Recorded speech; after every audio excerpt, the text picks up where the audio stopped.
Ndi mugamba mutaba nange nga nsanyusa obbalaba. Amina mwebale kutusabira mwebale kubeerawo.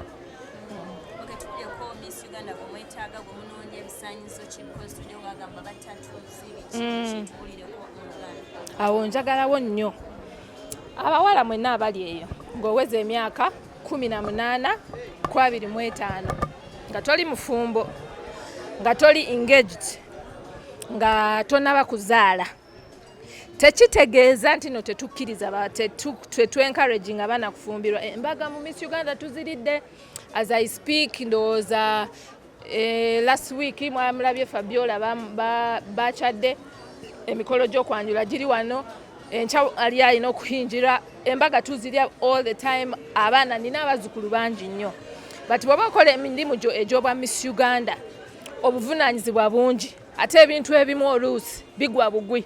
Nenkukubira leero ku makya ssaawa 4 nenkugamba enkya tutambula tugenda ggulu tulina project gye tugenda okukolako waliwo abagenda okututeekamu ssente tugende mu communities tukole. Yensonga lwaki tetu encouraginga omuntu ng'oli mufumbo oba ng'olina omwana because definitely ekiseera ekyo bwe kituuka family is very key. Ojja kulekawo emirimu gyo nga Miss Uganda ogenda osooka okole ki oconcentratinge ku byawaka oba omwana ng'omuzadde yenna. So abandyagadde okwesimbawo mu mpaka ezo naye ng'oli mufumbo oba ng'oli maama already wali empaka ze bayita Mrs. Uganda. Sijja zigendamu nnyo olwaleero naye nazo gye ziri. Muwala wange yasooka Sylvia Namutebi bitaliwo wano because yakasumulukuka yakamala okuzaala so tuyinza mulaba maybe towards the end nga tuli kumpi nga mu March nga tugenda crowninga. So yensonga lwaki olina kugenda mu mpaka za Mrs. ez'abafumbo okitegedde? Yes. So yensonga lwaki tugamba bwe tutyo. Then ekira kuba oluusi tukyogera nti nagamba ate muli bakyala nti mumulwanira rights z'abakyala obutonde bw'abakyala mugaana abaala okufumbirwa. Nedda temunteeka bigambo mu kamwa. Then ekirala tatu nga weekubakuba tatu nga tuziraba kubanga oyinza ogamba nze tebajja ziraba. Tuyinayo empaka eza swimsuit.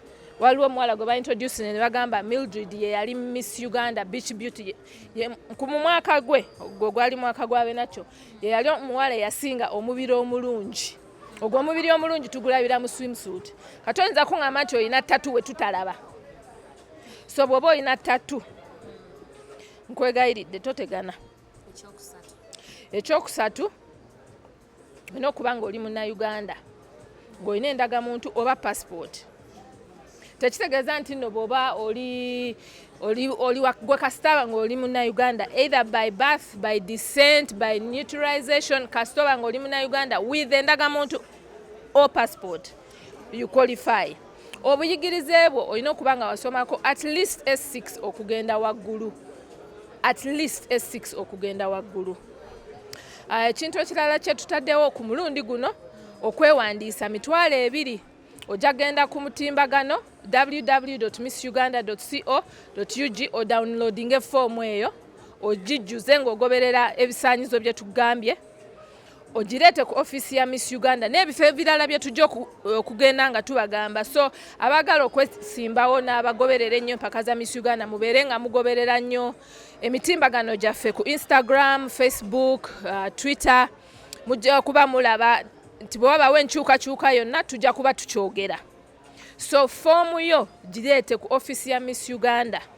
Tuli Pati Mazima Mall Kabalagala ekizimbe okuli Centenary Bank. First floor room 115. Tubadde tetusasuza n'emyaka 10 nga tetusasuza. Jjukira abaana abo bwe bajja enviiri engoye tubaliisa tubasuza buli kimu tebalina kye basasula biru yaffe. So $200 kitono nnyo. Ensi enzala zisaba $10. E South Africa oba baregisteringira oba randi 8 something like that. Fe mu ku nsi entini nnyo ezibadde zitasasuza naye kati emyaka 10 giyiseewo ebintu bingi bikyuse. So $200 togiwa omuntu yenna ne bw'oba osanze omuntu mu office towa $200 omuntu yenna ojja kujja najjo ku lunaku olw'okusunsulwamu ojja kujja najjo egyo emitwalo gye togiwa omuntu yenna togiweereza ku mobile money. Olina okuba nga bazadde bo bakukkiriza. Ffe tukkiriza nnyo temuli bakyetwala bw'oba oli kyetwala tojja kubanga olina omuzadde olina maama muganda olina omuntu akuvunaanyizibwako omuntu alina okuba nga akukkiriza okukola ki okujja mu mpaka za Miss Uganda.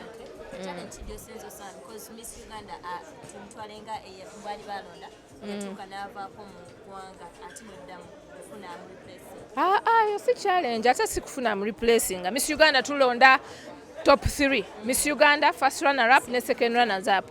The president walo president, vice president, deputy vice president. President bwe yeetooloolamu first runner up, vice president yafuuka Miss Uganda. So kyasangibwa nti nno Nakakande bwe yali Miss Uganda nze sibeera na Miss Uganda atabeera mu Uganda. So omukisa bwe gwamufuna n'awangula yalina okutwala Dedia. So n'ava ku misomo gye mu Middlesex University n'asooka abeera wano kola emirimu gye gya Miss Uganda. Then ekyomukisa omulungi on her part nti university ye e Dubai yaggulawo nga COVID yatandise okukendeeramu bo ne baddamu okusoma. Definitely naffe tetwali tetusobola mufiiriza kusoma kwe tumugamba tetunalonda Miss Uganda mulala beerawo ng'ate waliwo vice. So ne tumukkiriza ddeyo amalize emisomo gye Bagaya n'afuuka Miss Uganda era ye Miss Uganda akyaraininga paka kati. N'omulundi n'ogumu kuba ffe tukimanyi era tubalonda tukimanyi nti first Miss Uganda abataliiwo first runner up yatwala engule. Singa first runner up ekintu kyonna kimubaako during that time or reign nga tetunalonda second runner up yafuuka Miss Uganda.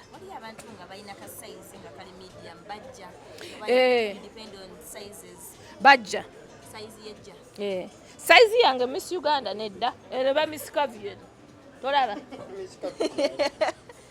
size yange Miss Uganda nedda tukoma ku size 12.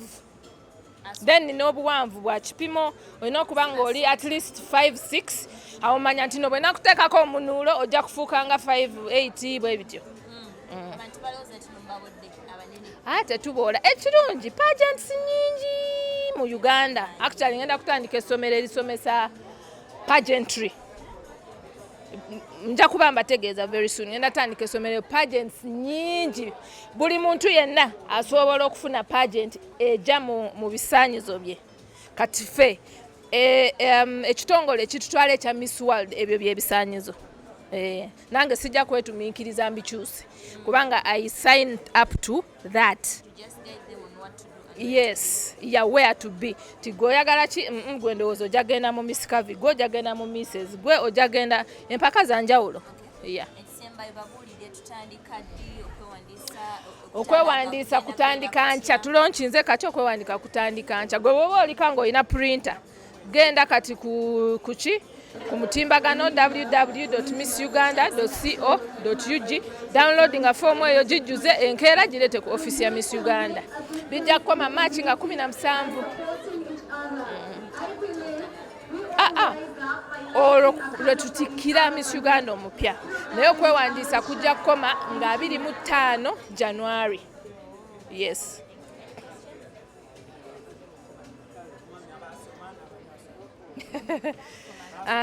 CRUZ abaasoma buyigirize bwe bulina okuba S6 n'ogenda waggulu.